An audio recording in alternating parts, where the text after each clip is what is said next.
transmitidas pelos mestres de gerações passadas. Os mestres deles passaram para eles. Que constituía uma lei oral que, de acordo com os rabinos, foi dado de Moisés para os anciões. Era a lei oral, passada verbalmente. Só no verbo. Não faça isso, não pode. Vou dar o exemplo dessa lei específica. Se pode comer e se lavar as mãos. Não é questão de higiene.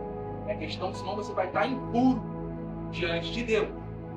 Então, segundo eles, Moisés passou isso para os anciões. A lei oral foi escrita e se tornou o que se chama de Mishnah. Correto isso?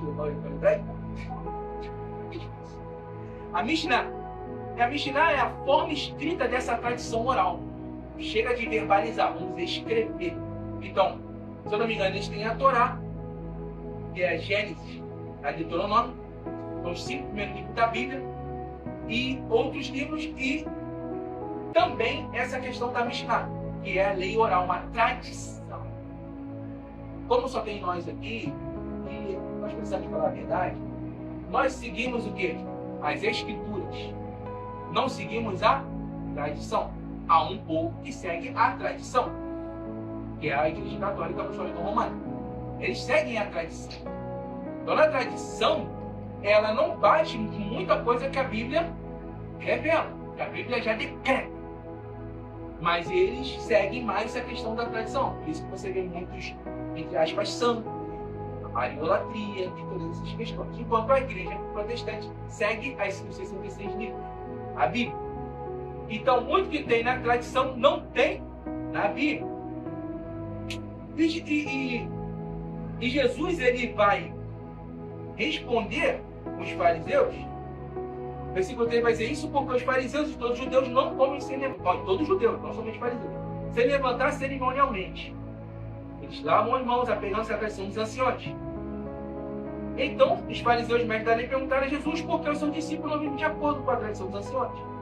E Jesus dá uma resposta que é não um ataque de fúria, mas uma inconformação. Vocês realmente, Isaías profetizou. Isaías, vivendo 700 anos antes de Jesus, antes de cumprir a profecia, falou que existiria homens assim, que seriam como hipócritas, porque está escrito: esse povo só fala com os lábios, mas o seu coração está longe de mim. Em vão me adoram.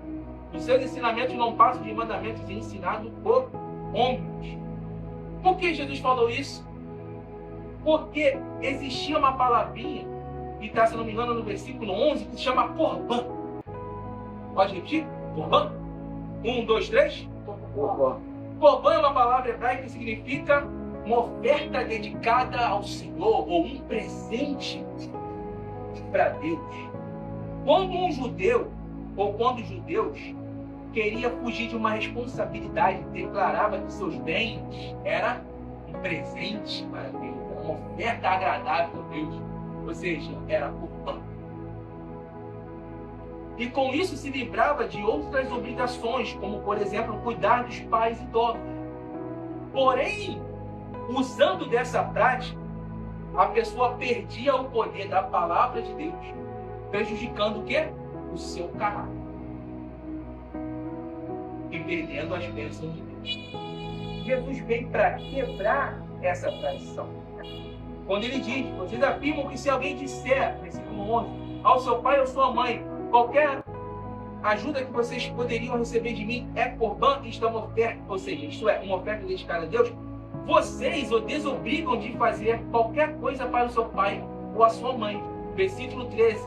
Assim vocês anulam a palavra de Deus por causa da tradição que vocês mesmos transmitiram e fazem muitas coisas como essa.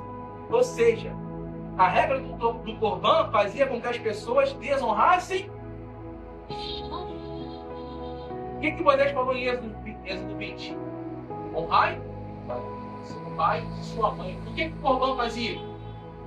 Desonrava a Deus em nome da tradição. Em nome de uma tradição. Não é somente a Igreja Católica que tem tradições, ou o Espiritismo, mas a Igreja Evangélica tem suas tradições. Em nome de usos e costumes, afastamos pessoas de Deus. Em nome de nomenclatura de igreja, afastamos pessoas de Deus, desonramos.